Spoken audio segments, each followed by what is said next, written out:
না এখন আনুমানিক কয়টা বাজে একটু টাইমটা দিয়ে যদি দেখি, 5:35 বাজতেছে, 5:35। তো এই 5:35-এ আপনার রোডটা তো অলরেডি অ্যাঙ্গেল হয়ে গেছে, সূর্যটা ডুববে ডুববে ভাব, আর একটু পরে আর 1 ঘন্টা পরে ডুবে যাবে। সালামু আলাইকুম এভরিওয়ান, কি অবস্থা সবার? সবাই কেমন আছেন? আশা করতেছি আল্লাহর রহমতে সবাই ভালো আছেন। আলহামদুলিল্লাহ, আল্লাহর রহমতে আমিও ভালো আছি। তো 2-1 দিন পরে বলতে 1 সপ্তাহ, ওই দেখেন বাংলাদেশের বাসের কাম দেখেন, মানে আমি ফাল মেরে উঠছি আর ওই বাম দিকে পড়ছি, মানে গ্যাঞ্জাম থাকবোই, কথাটা সুন্দরভাবে বলতেই পারব না, ইন্ট্রো দিতে পারব না ঠিক মতো। যাই হোক, 1 সপ্তাহ পরে আবার একটা ভিডিও নিয়ে আসতেছি, মানে 1 সপ্তাহ পরে বলতে ভিডিও কিন্তু পরশু দিনই আপলোড হয়েছে একটা, কিন্তু আমার এডিট করতে অনেক সময় লাগতেছে, টাইম পাইতেছি না, যার কারণে এরকম হইতেছে। কি ব্যাপার, বৃষ্টি পড়তেছে নাকি? আমি বুঝি না, মানে কোনো জায়গায় বৃষ্টি না হলেও আমাদের সাভার নবীনগরে বৃষ্টি হইবই, এটা মাস্ট বি, থাকবেই। বৃষ্টি ভালো জোরে পড়তেছে অলরেডি, ক্যামেরার লেন্সে না, ক্যামেরার লেন্সে এখনো পড়ে নাই। আমি কিছুদিন ধরে একটা ভালো সমস্যা খেয়াল করতেছি, এটার সমাধান কি আমি বুঝতেছি না।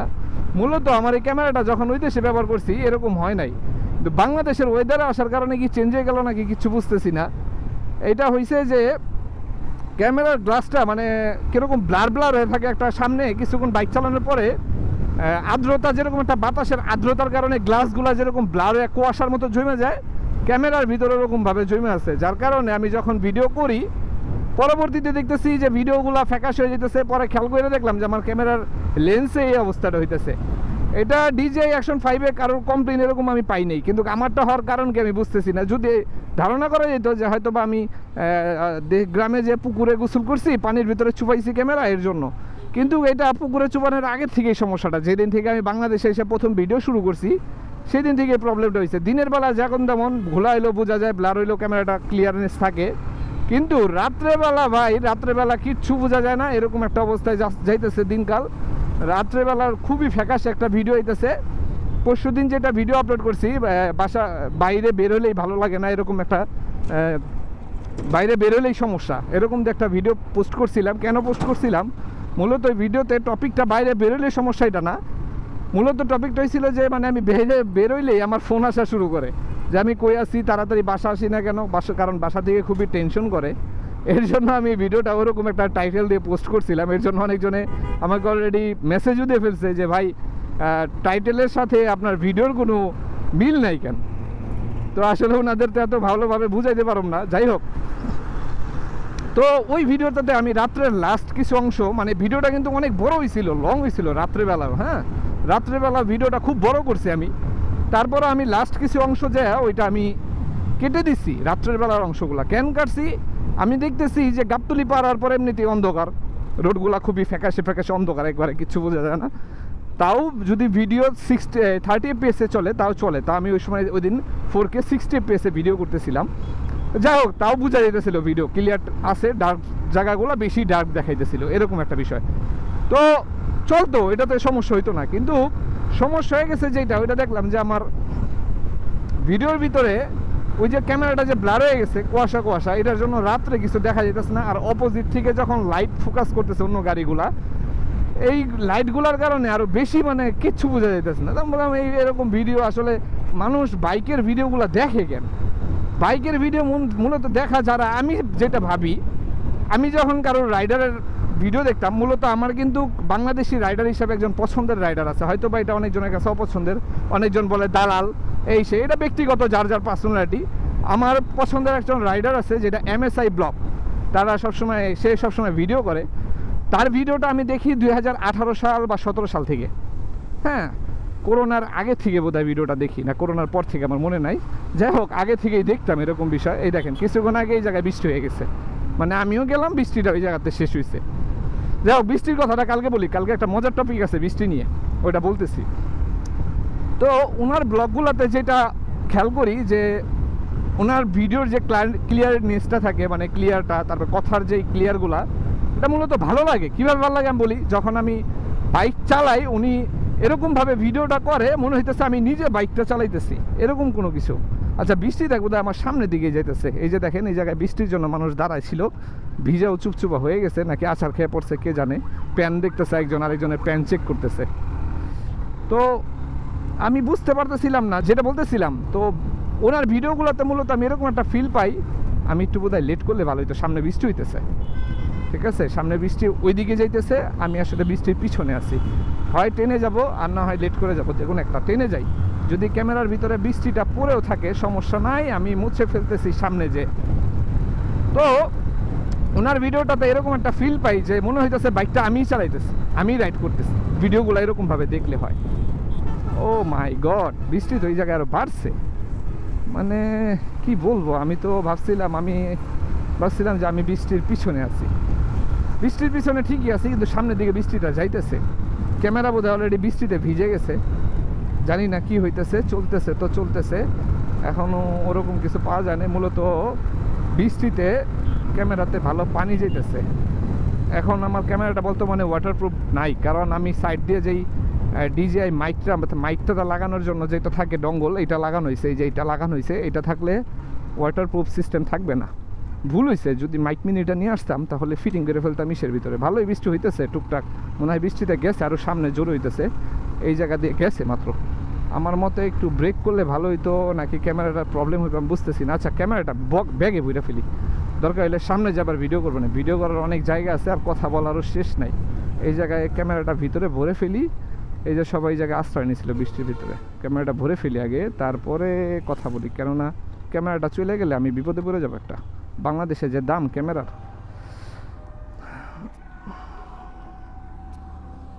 এত রোদ্রের ভিতরে বলে বৃষ্টি হয়। রোদ্র ঠাড়া পড়া রোদ, ভালোই বৃষ্টি হইতেছে। ক্যামেরাটা ভিতরে না পড়লে নষ্ট হয়ে যাব। মূলত বৃষ্টি হওয়ার কারণে এতক্ষণ আমি দাঁড়ানো ছিলাম এই জায়গায়, আর একটু পিছনে। তো আমি ভাবছি যে সামনে বোধহয় আরও বৃষ্টি হইতেছে, লেগে ক্যামেরাটা সেট করেই নাই। তো এখন দেখতেছি সামনে আর বৃষ্টি নাই, এখানেই শেষ। রোদের ভিতরে বৃষ্টি হয়েছিল। এখন আবার যাওয়া শুরু করি আল্লাহর নাম নিয়ে, বিসমিল্লাহির রহমানির রহিম। যাই, এখন আবার ঢাকার উদ্দেশ্যে যাই। মূলত যেটা বলছিলাম আগে, যাবো কিন্তু আমি ধানমন্ডিতে, কেননা যাচ্ছে আমার বাবাকে নিতে। মানে আমার কোনো কাজ নাই, সারাদিন তো বসেই থাকি। তো বাবা বলতেছে, আব্বু নাকি আম্মুরে ফোন দিয়ে বলছিল দুপুর দিকে, জিয়াসিনরে বইলো পারলে আমার একটু নিয়ে যেতে এই জায়গা থেকে। তো ভাবলাম বসে আছি, আব্বুরে নিয়ে আসি। শুধু শুধু আব্বু একা একা আসবে, ভাল লাগবে না, এর জন্য নিতে যেতেছি। আর বৃষ্টি ওই জায়গায় শেষ হয়ে গেছিলো। বৃষ্টি ওই জায়গায় দেখলাম একটু একটু আছে, যে জায়গায় আমি দাঁড়ানো ছিলাম। তারপরে আমি ভাবলাম সামনেও বৃষ্টি হইতে পারে, এর জন্য আমি আর আসিনি। দেখেন এই জায়গায় বৃষ্টি হয় নাই, অল্প বোধহয় হয়েছিল, শুকায় গেছে রাস্তা। এটা এরকমভাবে ওই দেখো কী রে, এগুলো কি মানুষ নাকি অন্য কিছু? এগুলোর কি জানের ভয় নাই? ফট করে মাঝখান দিয়ে লাফ দিয়ে চলে আসে। তো বৃষ্টিটা এরকমভাবে বৃষ্টি হইতেছিল যে রোদ্রের ভিতরে বৃষ্টি, মানে ভাবা যায় এত প্রচুর পরিমাণে রোদ। তার ভিতরে আমি আমার যেই ফেসবুক আমার আইডি আছে, আমার আইডিতে আইডিতে আমি পোস্ট করে দিছিলাম যে শিয়ালের বিয়ে। মূলত ছোটোবেলায় আছে না, এরকম শুনতাম। এটা আসলে বলা ঠিক না, তাও আসলে মজা করে পুরোটাই বলা। ছোটোবেলায় শুনতাম যে রোদের ভিতরে বৃষ্টি হইলে সেটাকে বলা হয় শিয়ালের বৃষ্টি, মানে শিয়ালের বিয়ে। তো ওরকমভাবে আমিও ধারণা করে নিলাম যে আজকে বোধহয় শিয়ালের বিয়ে হচ্ছে আমাদের সাভারের আশপাশে কোনো শিয়ালের, যার কারণে এই সাভারের ভিতরে এরকম ফাটা রোদের ভিতরে বৃষ্টি হইতেছে। মানে প্রচুর পরিমাণে রোদ, ভাই বিশ্বাস করবেন না। আমি সাইডে দাঁড়ায় আছি যখন, বিকালবেলা না, এখন আনুমানিক কয়টা বাজে একটু টাইমটা দিয়ে যদি দেখি, 5:35 বাজতেছে, 5:35। তো এই 5:35-এ আপনার রোডটা তো অলরেডি অ্যাঙ্গেল হয়ে গেছে, সূর্যটা ডুববে ভাব, আর একটু পরে, আর 1 ঘন্টা পরে ডুবে যাবে। পুরো রোডটা আসতেছিল আমার এইদিকে, মানে পশ্চিম দিকে, যেহেতু সূর্যটা যাইতেছে আস্তে আস্তে, আর রোডটা আমি তার অপোজিটে ছিলাম। রোডটা পুরো আমার চোখে মুখের ভিতরে এসে পড়তেছে।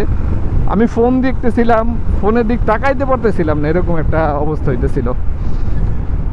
তার ভিতরে বৃষ্টি কিন্তু এখন আমার ভাইজারে বৃষ্টি ভরা। বাইকে কতটুকু ক্যামেরাতে বোঝা যেতেছে জানি না, বাইকেও অলরেডি দেখেন পানি দিয়ে ভরা আছে। ভালোই বৃষ্টি হয়েছে, পুরা ভিজে চুপচুপা সব কিছু। চাচা তো দেখি লুঙ্গি পরা 3 জন নিয়ে, মানে দুইজন আর উনি একজন, 3 জন নিয়ে বাইক চালাইতেছে। পরে দেখা যাবে পড়ে গেলে লুঙ্গিও খুঁজে পাইব না। লুঙ্গি পরে বাইক চালায়, কত বড় সাহস! মানে পড়ে গেলে, পড়লে তো এটা ব্যাপার না, কিন্তু বাণিজ্যটা যে যাইবো এটা বুঝে না। ওই যে এর আগে আমরা একটা ফেসবুকে ভিডিও দেখছিলাম এরকমভাবে, যে বাতাসে লুঙ্গি উড়ে বেড়াইতেছে, একটা গরু নিয়ে কেউ যাইতেছিল হয়তো বা ট্রাকের পিছনে। তো ওইটার ভিতরে লিখে রাখছিল, কঠিন বাতাসে লুঙ্গি আকাশে। তো ওনার এরকম অবস্থা, পড়ে গেলে একটা বিপদ হওয়ার সম্ভাবনা আছে। বাইক চালানো সেফটি ভালো, যেরকম আমি আমার একটা ইতিহাস থেকে একটা কথা বলি, মূলত আমার পিছনের একটা গল্প, অন্য কারণ আমার নিজেরই সাথে যেটা হয়ে গেছে। আমি আগের ভিডিওগুলো, যারা আমার রেগুলার ভিডিও দেখেন ইউটিউবে বা ফেসবুকে, তারা প্রায় আমার ভিডিওতে দেখেন আমি আমার পুরানো জায়গায় গেছি, কাজে যে জায়গায় করতাম ওই জায়গায় যে দেখাই। হ্যাঁ, আগে আমি একটা বোর্ডে কাজ করতাম, 3তলা বোর্ডে, যেটা আমাদের বাংলাদেশের লঞ্চ আকৃতিতেই বলে, কিন্তু ওইটা আসলে প্রাইভেট বোর্ড। হ্যাঁ, আমার বস আসতো, এইসব চা পানি খাইতো, বাদাম বুদাম খাইতো, চলে যেত, এরকম একটা কাজ ছিল আমার। তো বসের যেই ছেলে ছিল, ওই ছেলের সাথে মাঝে মাঝে আমি, ওই লন্ডনে পড়াশোনা করে, তো মাঝে মাঝে আমি আর আমার চাচা দুইজন কাজ করতাম ওইখানে। তো আমার ওই চাচা আর আমি দুজনেই, উনি বেশি যেত, আমি কম যেতাম, সাগরে যাইতাম। সাগরে যে ওই ওরা শখের বসে বোঝে না, খাবার খোবার নিয়ে যায়, আরবির পোলাবান যা দেওয়া হয়, টাকা পয়সা আছে, শখের বসে কিছু খাবার খোবার নিয়ে যায় ওই জায়গায় খায় দেয়, বন্ধু বান্ধব নিয়ে 3-4 জন বন্ধুরা মিলে যায়, আড্ডা মাড্ডা দেয়, দিয়ে কিছু মাছ ধরলে ধরে, এই এরকম বড়শি দিয়ে মাছ ধরতো সাগরে। তাও যাইতো অনেক দূরে দূরে, তো প্রায় অনেক দূরে, নাকি ওটা নাকি বর্ডার একবারে শেষ মাথায়, ওরকম দূরে আমরা চলে যেতাম। তো একদিন হঠাৎ করে আমার চাচা বলতেছে যে আজকে আমি যাবো না, আমার ভালো লাগতেছে না শরীরটা, আর ওই যেই ছেলেটা যায়, ছেলেটার সাথে যায়, ছেলেটার নাম আবদুল্লাহ, তো বলতেছে আবদুল্লাহর সাথে আমার একটু ঝগড়া হয়েছে, আমি যাবো না, তুই যা। তো আমি বলছি ঠিক আছে, সমস্যা নেই, আমি যাবো। কারণ আমার সাঁতার না জানলে একটা সাহস হয়ে গেছিলো চাচার সাথে সাইকে থেকে পানির নিচে যে মনে করেন এই কী রে, এই বাসকে যাতা দিব নাকি, পানির নিচে যে ভিডিও করতাম, বিয়ার গাড়ি রে, আয় রে বিয়া রে, কার বিয়া লাগিয়ে গেছে রে। আজকে তো শুক্রবার, বিকালবেলা তো জ্যাম কেন, রাস্তা তো ফ্রেশ হওয়ার কথা ছিল। উনি এরকমভাবে গাড়ি চালাইতেছে যা বলার বাইরে, মানে খুবই রাফ, হর্ন মাইরা মুইরা টাইনে টুইনে যাওয়ার ট্রাই করতেছে। তো বলতেছিল যে আমার আমেলের অসুবিধা, জলদি ওরা নিয়ে যায়। তো এরকমভাবে তারপরে ওই আমাকে ওই জায়গা থেকে রেস্কিউ টিম এসে আমাকে উদ্ধার করে 15 মিনিটের ভিতরে শেখ খলিফা হসপিটাল, যারা আবুধাবি আছেন তারা জানেন, শেখ খলিফা হসপিটাল যেটা সরকারি গভর্নমেন্টের, ওই জায়গায় আমার নিয়ে আসে। আর ওই জায়গার ট্রিটমেন্টগুলো অনেক হাই লেভেলের। ওই দেশের প্রত্যেকটা হসপিটালে, ও মাই গড, বুকে মনে হয় গ্যাসের ব্যথা করে নাকি, বাদিকে খুব ব্যথা করতেছে, এইদিকেই মাঝখানে থেকে একটু বামে হাড়ের ব্যথা হইতে পারে বা বুকের ব্যথা হইতে পারে। যাই হোক, আস্তে আস্তে কথা বলি, না হলে একটু ভিডিওটা অফ রাখবো, একটু নর্মাল হবো। তারপরে ওই যে কথাগুলো বলতে বলতে মানে খুবই খারাপ লাগতেছিল।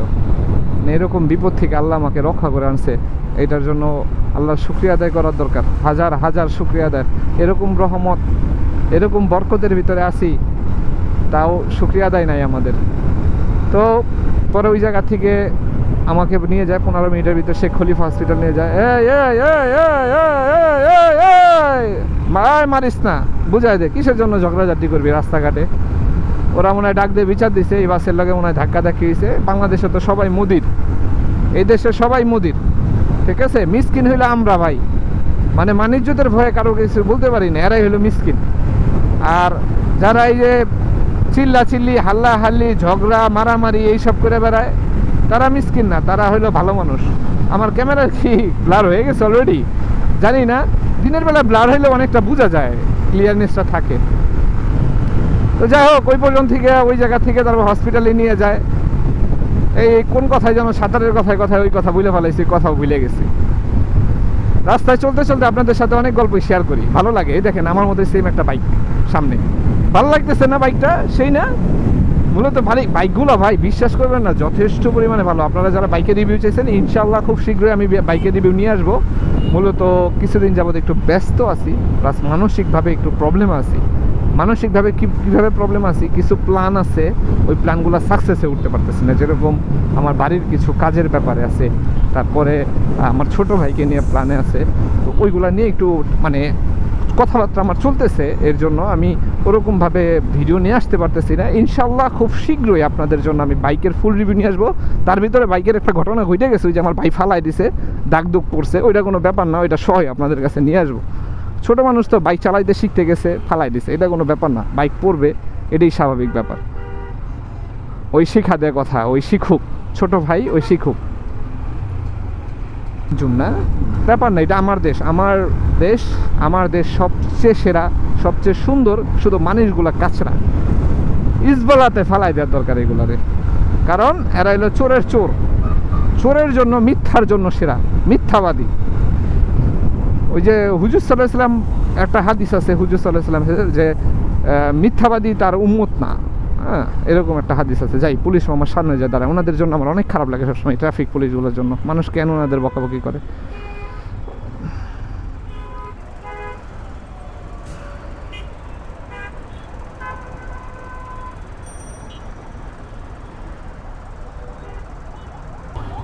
আচ্ছা, সিগন্যাল ছেড়ে দিছে, ওই দিক থেকে আটকানো শুরু হয়ে গেছে। এখন যাওয়া যাক। আমার ক্যামেরার লেন্সটা প্রায় ব্লার ব্লার হয়ে গেছে, আমি অলরেডি দেখছি। এটা আমার মনে হইতেছে এটা ওয়েদার কারণ হইতেছে, কারণ ক্যামেরার যখন ভিডিও করি তখন লেন্সটা খুব গরম হয়, আর লেন্সটা গরম হওয়ার কারণে, লেন্সটা যখন প্রচুর পরিমাণে গরম হয়ে যায় না, তো এই গরম হওয়ার কারণে, আর আমাদের বাংলাদেশের ওয়েদার যেহেতু এখন ঠান্ডা ঠান্ডা, এটা দুইটা মিলে একটা কুয়াশা কুয়াশা ভাব হইতেছে। কিন্তু আমার ওই দেশে তো আমি ঠান্ডা সিজনে ভিডিও করছি ভাই, তখন তো এরকম কুয়াশা মুয়াশা কিছুই দেখি নাই। এই দেশে সেই অবস্থা কেন?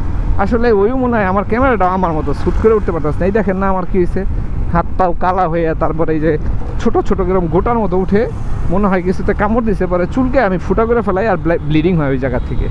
পুরো শরীরে এরকম হইতেছে, পুরো শরীরে বলতে শুধু হাতে আর পায়ে। কেন হইতেছে নিজেও জানি না। এটা আগে হয়তো যখন আমি গ্রামে থাকতাম, মানে ঢাকা থেকে গ্রামে বেড়াইতে যায় না মানুষ, যখন বেড়াইতে যেতাম তখন এই বিষয়টা সবচেয়ে বেশি হইতো, যে ওই যে ছোট ছোট ফুলে উঠতো চুলকে, তারপরে ই করে দিতাম, ব্লাড বের করে দিতাম, এরকম। এখন কিসের জন্য হইতেছে কে জানে। হায় হায়, কথা বলতে বলতে শ্যামলি চলে আসলাম। রাস্তা বেশি দূর না, মূলত ফাঁকা থাকলে বেশি সময় লাগে না, তাড়াতাড়ি চলে আসা যায়। আর ফাঁকা না থাকলে হলো সমস্যা, জ্যাম থাকলে ভাল লাগে না। আর আজকে ফ্রাইডে না, আজকে মানুষ একটু ঘোরাফেরা করবে, অফিস বুসিস নাই, এই সময় রাস্তাটা একটু ফাঁকাই আছে। কিন্তু কালকে যে জ্যাম ছিল রে ভাই, বৃহস্পতিবার দিন রাস্তা প্রচুর জ্যাম থাকে, কারণ অনেক অফিসগুলো আছে শুক্র শনিবার বন্ধ, যারা সরকারি ছুটি মানে, আর কিছু আছে শুক্রবারই বন্ধ, শনিবার দিন চালু। তো তাদের আবার একদিকে সুবিধা যে তারা গ্রামে চলে যায়। এখন যেহেতু রাস্তাঘাট অনেক উন্নত হয়ে গেছে, সব সুবিধা হয়ে গেছে, মানুষ পদ্মার আশপাশে বা পদ্মা পার হয়ে বরিশাল থেকে এসে অনেকে অফিস করে। এর আগে আমি শুনছি বরিশাল থেকে 3 ঘন্টা 3.5 ঘন্টায় চলে আসে, আইসে অফিস করে। হ্যাঁ, এরকম। প্রায় জিগা তলার কাছাকাছি এসে পড়েছি, বাবার দোকানের কাছাকাছি। ভিডিওটা লম্বা করব না, আমার আব্বু আবার ভিডিও একসাথে, এটা আব্বু হয়তো বা একটু মাইন্ডে নিতে পারে, তাই ভিডিও বড় করব না, এই জায়গায় শেষ করে দেবো। ইনশাল্লাহ নতুন কোনো ভিডিওতে আবার নতুনভাবে দেখা হবে। আমার ভিডিওতে কতটুকু শিখতে পারছেন জানি না, মূলত শেখার কিছুই নাই। কোনো কিছু জানার থাকলে প্রশ্ন করে যাবেন কমেন্টে, ইনশাল্লাহ তার উত্তর, ইভেন যদি কোনো হেল্প লাগে তাও আমি করব। কিন্তু হ্যাঁ, ওই যে টাকা পয়সা না, হ্যাঁ এর আগে বলছিলাম হেল্প করার কথা বিয়েতে, তখন কিন্তু টাকা পয়সার জন্য অনেকজনে নক করছেন। ভাই টাকা পয়সা দিতে পারবো না, আমি ফকির ভাই, আপনারা বুঝতে দেবো কোন অসহায় হিসাব একটা ঝামেলা আছেন, ওইটাই হিসাব আলাদা। শুধু হাওড়ার চাইলে ওইটা কি দেওয়া যায় বলেন? তো এমনিতে কোনো কিছু জানার থাকলে জানাবেন। আমি যেহেতু ইউএইতে থাকি, ভিসা সংক্রান্ত বা যে কোনো বিষয়, ইনশাল্লাহ আপনাদের আমি সবগুলো প্রশ্নের উত্তর দিয়ে দিব। ইনশাল্লাহ নতুন অনেক ভিডিও আসবে। সবাই আমার পেজটা ফলো করে দিবেন, আর যারা ইউটিউব থেকে দেখতেছেন তারা ইউটিউব চ্যানেলটা সাবস্ক্রাইব করে দিবেন। আর যারা ইউটিউব থেকে দেখতেছেন তারা একটু কষ্ট করে ইউটিউবের ডিসক্রিপশন বক্সে আমার ফেসবুক লিঙ্কটা দেওয়া আছে, ফেসবুক পেজের, ওইখানে যে ফলো দিয়ে আসবেন। তাহলে হবে কি, আমি আরও উৎসাহ পেয়ে আরও চাঙ্গে উঠে অনেক ভিডিও আপলোড করব। ঠিক আছে, তো সবাই ভালো থাকেন, সুস্থ থাকেন, আল্লাহ হাফেজ।